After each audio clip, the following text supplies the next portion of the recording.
नमस्कार साथियों, स्वागत है आप सभी का आपके अपने YouTube channel Kedarnath classes Uttarakhand में। साथियों, फिर से उपस्थित हूँ आपके समक्ष एक नवीनतम वीडियो लेकर। और आज इस वीडियो में मैं बात करूँगा उत्तराखंड के कुछ नगर एवं शहरों के प्राचीन नामों के बारे में। साथ ही साथ कुछ यहाँ पर उपनाम भी मैंने लिए हैं।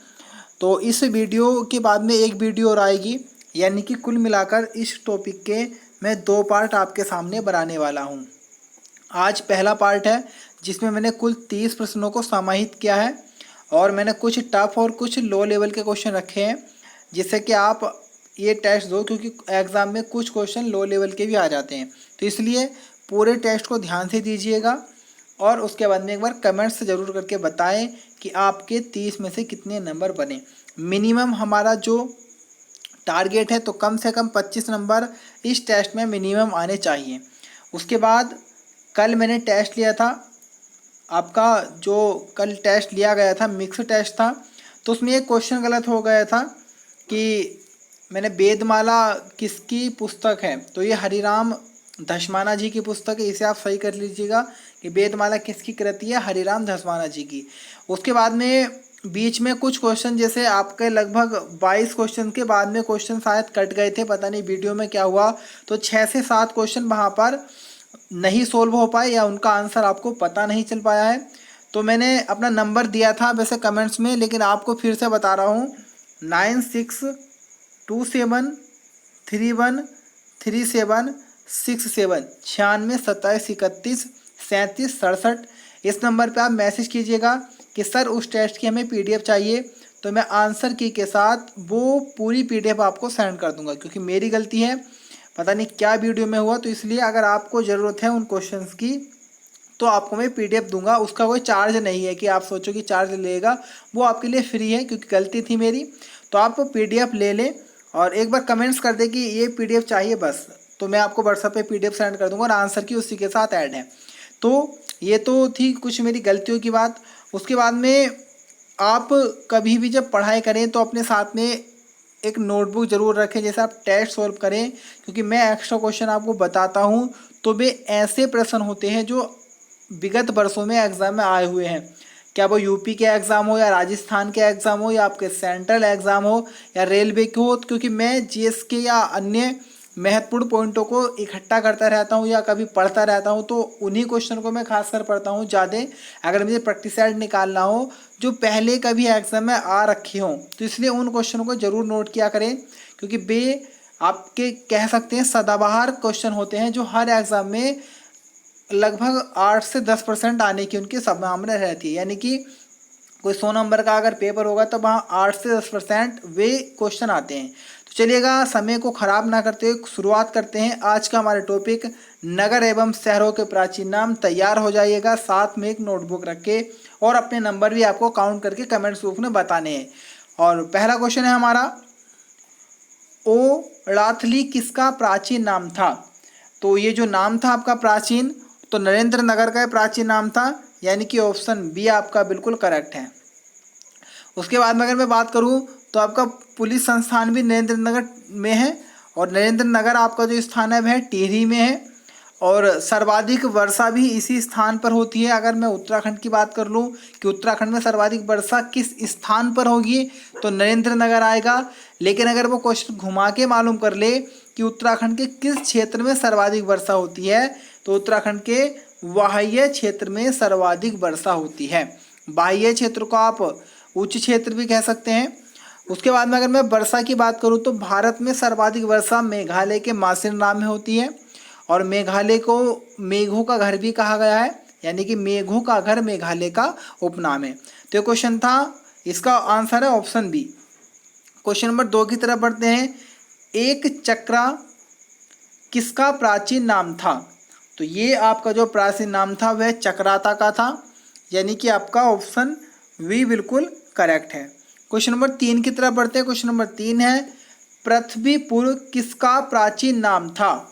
तो मैं अगर पृथ्वीपुर की बात कर लूँ तो ये प्राचीन नाम था आपका देहरादून का, यानी कि ऑप्शन डी आपका बिल्कुल करेक्ट है। और अगर मैं पृथ्वी की बात करूँ, ओनली पृथ्वी की, तो पृथ्वी पर एकमात्र ऐसा ग्रह है पृथ्वी सौरमंडल का जिस पर जीवन है। और आकार के क्रम में अगर मैं या सूर्य के बढ़ते क्रम में इसको करूँ तो लगभग 5वें क्रम पर ही आता है। उसके बाद में अगर पृथ्वी की बात कर लूँ तो एक ग्रह है शुक्र, जिसे पृथ्वी की बहन भी कहा गया है शुक्र को। और पृथ्वी एक नीला ग्रह है क्योंकि इसका एक रीज़न है, लगभग 98% भाग पर पृथ्वी के जल की मात्रा पाई जाती है। और आपका पृथ्वी दिवस की मैं बात कर लूँ तो हम 22 अप्रैल को पृथ्वी दिवस के रूप में मनाते हैं। उसके बाद में अगर हम और बात करें तो पृथ्वी सूर्य का चक्कर आपके 365 दिनों में लगाती है। 362 या सही 1/4 अगर हम बोल देंगे तो ये आ जाता है। उसके बाद लीप वर्ष सब जाकर 366 दिनों का बनता है। तो इसका आंसर था फिलहाल पृथ्वीपुर आपके देहरादून में स्थित है। अगर आप कोई कोचिंग संचालक हैं या आपको बहुत समय हो चुका है प्रिपरेशन करते करते और आप बोर हो चुके हैं तो हमारा ये प्रैक्टिस सेट खरीदें। मात्र 25 रुपये में आपको 25 PDF मिलेंगी, जिसमें एक PDF में लगभग 30 क्वेश्चन होंगे। तो इस प्रकार से आप लगभग 750 क्वेश्चन आपको 25 रुपये में मिल सकते हैं। और point two point selected question है और आज के दौर के सिलेबस को देखते हुए जिन्हें बनाया गया है। जिस कुछ तरह के क्वेश्चन आज देखने को आपको मिलते हैं, ऐसा नहीं कि मैंने हल्के से क्वेश्चन रख दिए हो कि भाई उत्तराखंड में कितने ज़िले हैं, उत्तराखंड का पहला मुख्यमंत्री कौन था, गढ़ केसरी कुमाऊँ और आपके कुमाऊँ का गांधी, ये ऐसे क्वेश्चन नहीं है। यानी कुछ टफ क्वेश्चन है जो आज के दौर में एग्जाम में आते हैं। तो एक बार हमारी PDF को मैं आपको डेमो दे सकता हूँ, यानी कि आपको एक PDF फ्री सेंड करके दिखा सकता हूँ।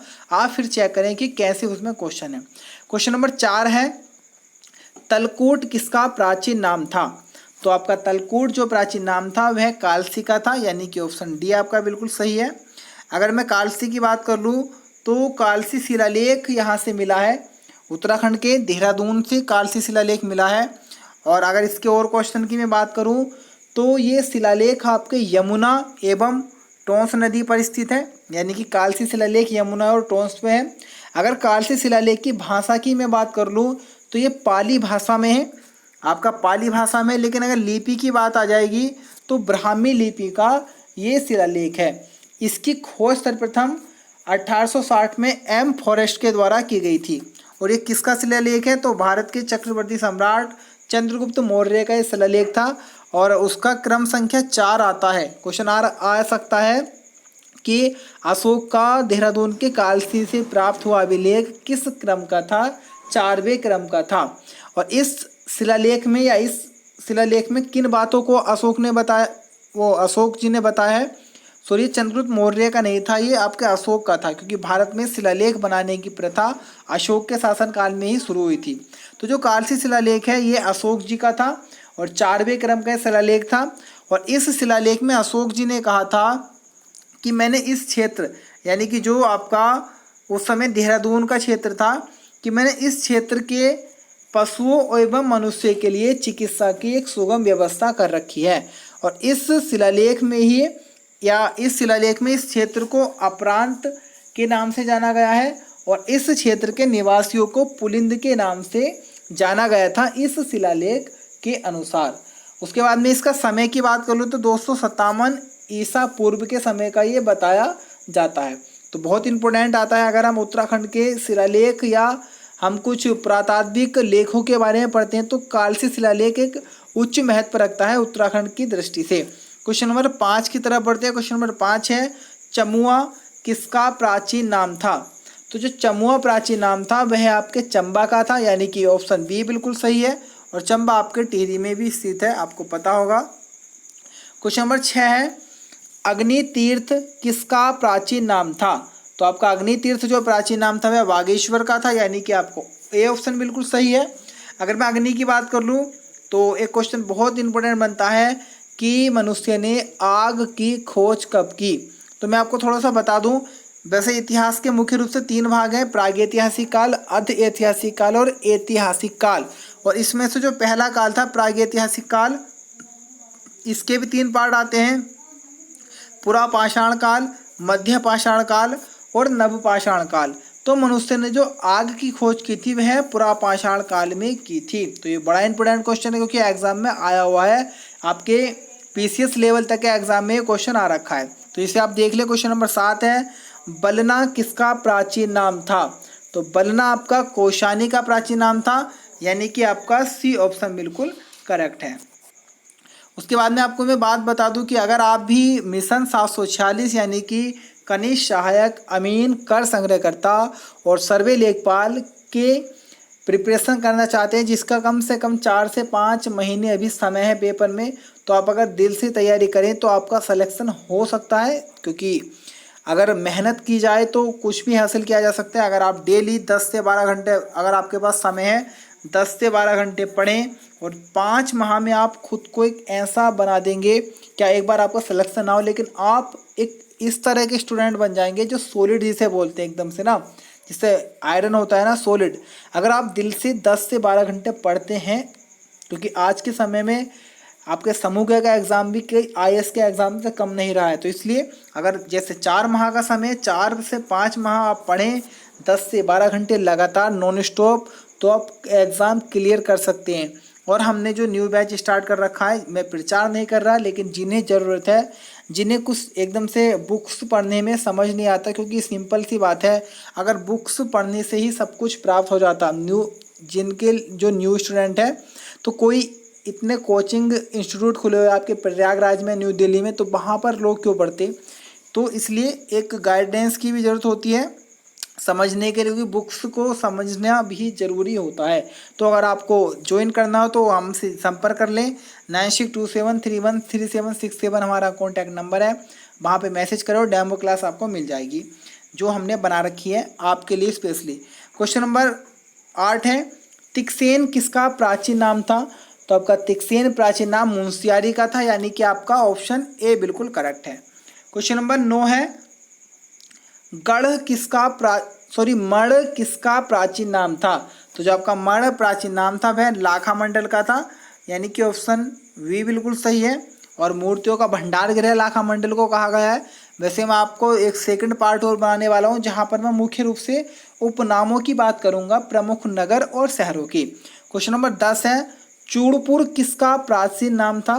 तो आपका चूड़पुर प्राचीन नाम था विकास नगर का, यानी कि ऑप्शन ए आपका सही है। और चूड़ियों की नगरी के नाम से फिरोजाबाद को जाना गया है। और सुरमा नगरी आपकी आ जाएगी तो आपकी आगरा आ जाती है, शायद आगरा है या बरेली, इसमें तो थोड़ा डाउट हो रखा है, लेकिन आपकी बरेली आएगी, सुरमा नगरी बरेली आएगी, पेठा नगरी आपकी आगरा आएगी। और अगर मैं बात कर लूँ कि चूड़ियों का, तो मैंने बता दिया ना, चूड़ी की नगरी या चूड़ी नगर किसे कहा गया है? फिरोजाबाद को कहा गया है। तो चूड़पुर किसका प्राचीन नाम था? विकास नगर का आपका प्राचीन नाम था चूड़पुर। पुनाड़ किसका प्राचीन नाम था? क्वेश्चन नंबर 11 है, इंपोर्टेंट क्वेश्चन है। तो पुनाड़ आपका प्राचीन नाम था रुद्रप्रयाग का, यानी कि आपका ऑप्शन बी बिल्कुल करेक्ट है। और मैं लास्ट टाइम आपको बता रखा था कि सबसे कम अनुसूचित जनजाति आपके रुद्रप्रयाग में ही पाई गई है, और सर्वाधिक अनुसूचित जनजाति आपके उधम सिंह नगर में पाई जाती है। और प्रतिशत में अगर सर्वाधिक मालूम पड़ेगा तब भी आपका उधम सिंह नगर आएगा, और अगर प्रतिशत में सबसे कम जनजातीय कहाँ पर है मालूम करेगा तो आपका टिहरी गढ़वाल में आता है। और मैंने कल लास्ट टाइम कराया था कि वह या वो जनजाति जो जंगलों में निवास करती है, तो राजे जनजाति थी। क्वेश्चन नंबर 12 है, भारद्वाज क्षेत्र किसका प्राचीन नाम था? तो आपका भारद्वाज क्षेत्र जो प्राचीन नाम था वह टिहरी गढ़वाल का था, यानी कि ऑप्शन बी आपका बिल्कुल सही है। और लास्ट वीडियो में मैंने आपके से क्वेश्चन मालूम किया था, या क्वेश्चन ऑफ द डे था, कि चीनी शब्द किस भाषा का है? ये क्वेश्चन मालूम किया था, तो बहुत अच्छे आंसर आए, या बहुत स्टूडेंट्स ने इसके आंसर दिए। तो जो चीनी शब्द है आपका वो चीन भाषा का है, या आपका मैंने चाय मालूम किया होगा कि चाय किस भाषा का शब्द है, तो आपका जो चाय शब्द है वह चीनी भाषा का है। उसके बाद मैं आपसे एक क्वेश्चन इस वीडियो में मालूम करूँगा, लेकिन मैं उसका आंसर वो क्वेश्चन आपसे पहले ही मालूम कर लेता हूँ क्या है, क्योंकि बहुत से स्टूडेंट्स लास्ट तक नहीं जाते हैं। तो क्वेश्चन है कि भारत के ग्रामीण विकास मंत्री कौन है? आंसर आपको कमेंट्स करके बताना है। क्वेश्चन नंबर 13 है, छकाता किसका प्राचीन नाम था? तो आपका छकाता प्राचीन नाम था नैनीताल का, यानी कि आपका ऑप्शन सी बिल्कुल करेक्ट है। क्वेश्चन नंबर 14 है, मोर ध्वज किसका प्राचीन नाम था? तो आपका मोर ध्वज प्राचीन नाम था आपका कोटद्वार का, यानी कि आपका ऑप्शन बी बिल्कुल सही है। और मोर ध्वज से ही आपको कुषाण कालीन कुछ मुद्राएं मिलेंगी आपके मोर ध्वज से, और काशीपुर जिसे प्राचीन काल में गोभिशाल कहा गया है, वहाँ से भी कुछ मुद्राएं मिली है कुषाण वंश की। क्वेश्चन नंबर 15 है, गोपाला किसका उपनाम है? तो एक उपनाम है गोपाला, तो गोपाला उपनाम आपका गोपेश्वर का है, यानी कि आपका सी ऑप्शन बिल्कुल करेक्ट है। क्वेश्चन नंबर 16 की तरफ बढ़ते हैं। क्वेश्चन नंबर 16 है, आलमनगर किसका प्राचीन नाम था?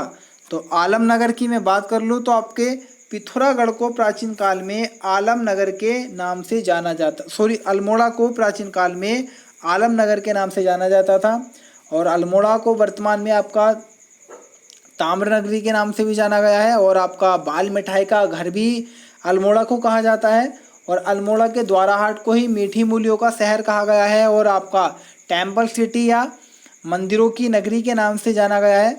और अगर मंदिर की बात हम कर लें तो सोमनाथ मंदिर प्रसिद्ध मंदिर था जिसे महमूद गजनबी ने काफ़ी बार लूटा था।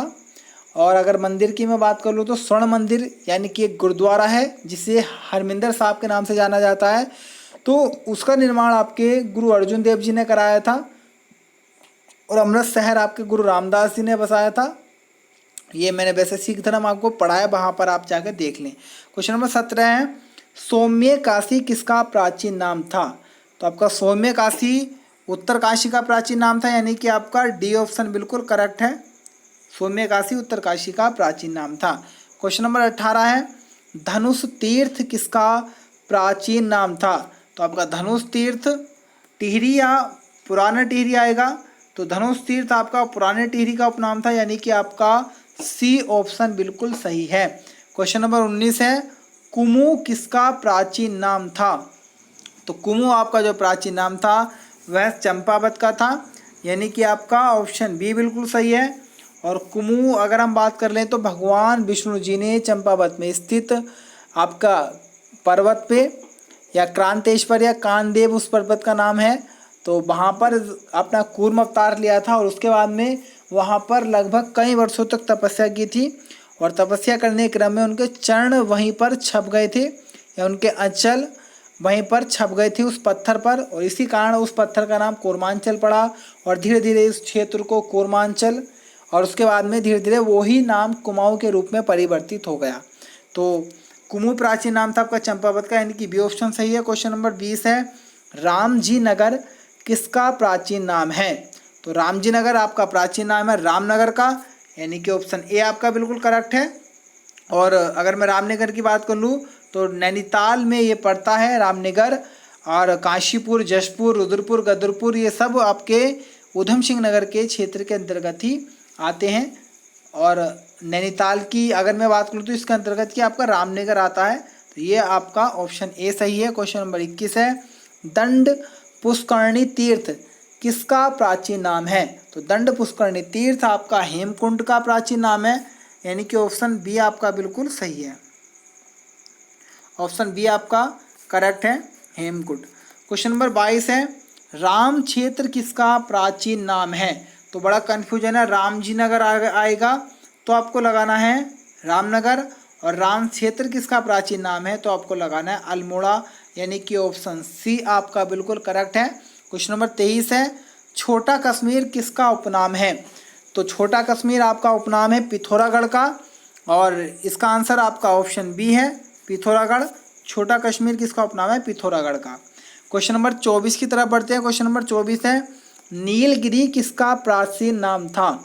तो आपका नीलगिरी जो प्राचीन नाम था वह आपका बागेश्वर का था, यानी कि आपका ए ऑप्शन बिल्कुल करेक्ट है।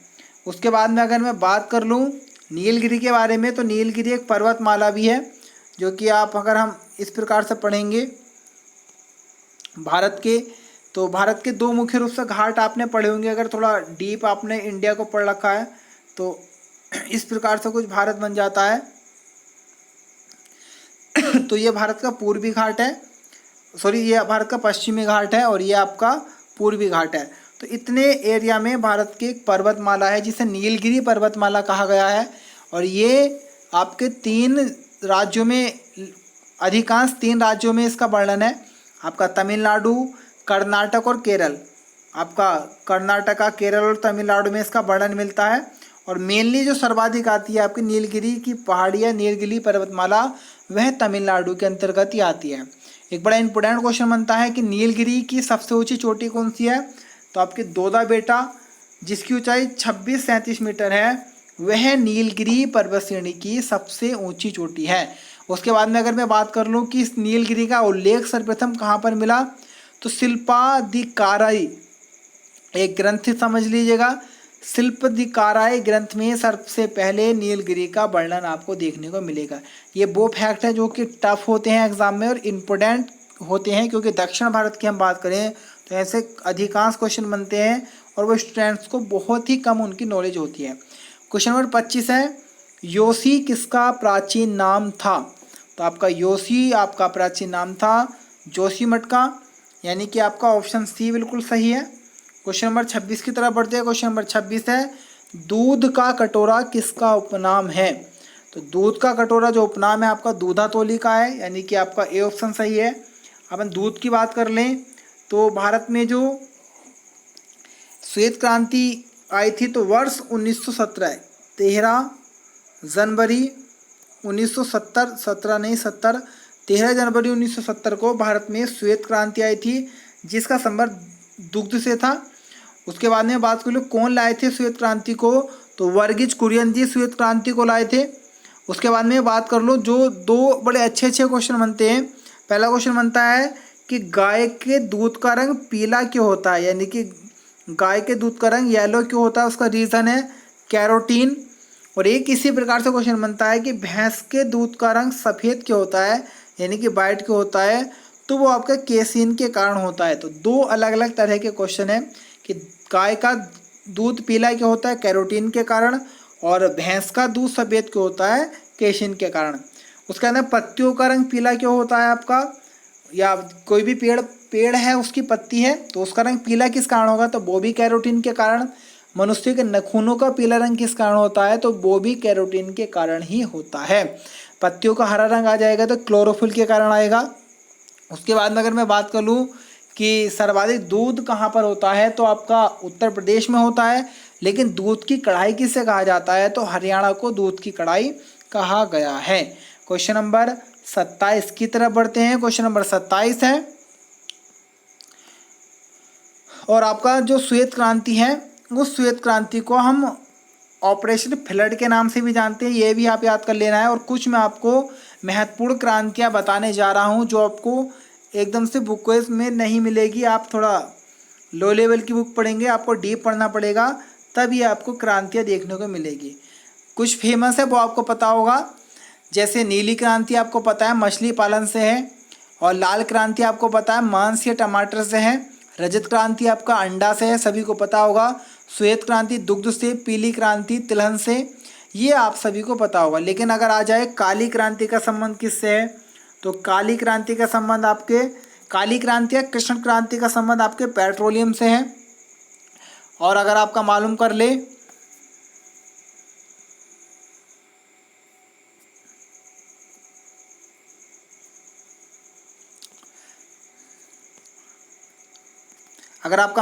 इसी प्रकार से कि जो आपकी खाकी क्रांति है उस खाकी क्रांति का संबंध किससे है, तो खाकी क्रांति का संबंध आपका चमड़ा उत्पादन से है। और अगर आपसे आ जाए स्वर्ण रेशा क्रांति, यहाँ पर बड़ा डाउट है, एक बार देखिएगा। अगर आपका आएगा कि स्वर्ण रेशा क्रांति का संबंध किससे है, तो स्वर्ण रेशा क्रांति आपकी आएगी जूट उत्पादन। और वहाँ पर अगर आ जाए स्वर्ण क्रांति का संबंध किससे है, तो आपको लगाना है समस्त बागवानी एवं शहद का। उसके बाद इसी प्रकार से एक भूरी क्रांति आ जाती है जिसका संबंध उर्वरक उत्पादन से है। और आपकी गुलाबी क्रांति आ जाती है जो कई जगह चलती है। गुलाबी क्रांति आपका झींगे से गुलाबी क्रांति का संबंध है, और आपके औषधि से भी गुलाबी क्रांति का संबंध है, और आपका प्याज से भी गुलाबी क्रांति का संबंध आ जाता है। और एक है सदाबहार क्रांति जिसका संबंध कृषि के समस्त विकास से है। तो ये कुछ मैंने अटपटी क्रांतियाँ बताई हैं, तो इतनी मेहनत मैं आपके साथ कर रहा हूँ, तो प्लीज़ आप इन्हें नोट कर लें अपनी नोटबुक में। बहुत ही इंपॉर्टेंट है, आगामी परीक्षाओं या कोई भी एग्ज़ाम हो वहाँ पर आने की संभावना है। क्वेश्चन नंबर 27 है, गोभिषाण किसका प्राचीन नाम था? तो बड़ा इजीली क्वेश्चन है, सभी को आंसर पता होगा, एग्जाम में भी आया हुआ है। तो गोभिषाण जो आपका प्राचीन नाम था वह काशीपुर का था, यानी कि आपका सी ऑप्शन बिल्कुल सही है। काशीपुर में ही आपके वर्ष 1930 में हैप्पी क्लब की स्थापना गोविंद वल्लभ पंत जी ने की, और 1914 में आपका प्रेम विद्यालय या प्रेम सभा की स्थापना की थी। 1914 में आपके गोविंद वल्लभ पंत जी ने, गोविंद वल्लभ पंत जी को वर्ष 1957 में भारत रत्न मिला था, और ये अवार्ड पाने वाले या ये पुरस्कार पाने वाले उत्तराखंड के प्रथम व्यक्ति हैं। और यूपी के प्रथम सीएम भी आपके गोविंद वल्लभ पंत जी ही थे, और वर्तमान यूपी के सीएम है योगी आदित्यनाथ, जो कि पौड़ी गढ़वाल से संबंधित है। और 1972 में ही इनका जन्म हुआ था, जो कि डेट मालूम की जा चुकी है एग्जाम में उत्तर प्रदेश के, कि योगी आदित्यनाथ जी का जन्म कब हुआ था। क्वेश्चन नंबर 28 है, गोल्डन वैली किसका उपनाम है? तो गोल्डन वैली आपका जो उपनाम है वह आपका बागेश्वर का है, यानी कि ऑप्शन ए आपका बिल्कुल सही है। बागेश्वर का उपनाम है गोल्डन वैली। उसके बाद में अगर मैं बात कर लूँ कि आपका गोल्डन पर्वत कहाँ पर है, तो आपका अमेरिका में है गोल्डन पर्वत। तो ये भी एग्जाम में आ जाता है काफ़ी बार क्वेश्चन। क्वेश्चन नंबर 29 है, संस्कृत नगरी किसका उपनाम है?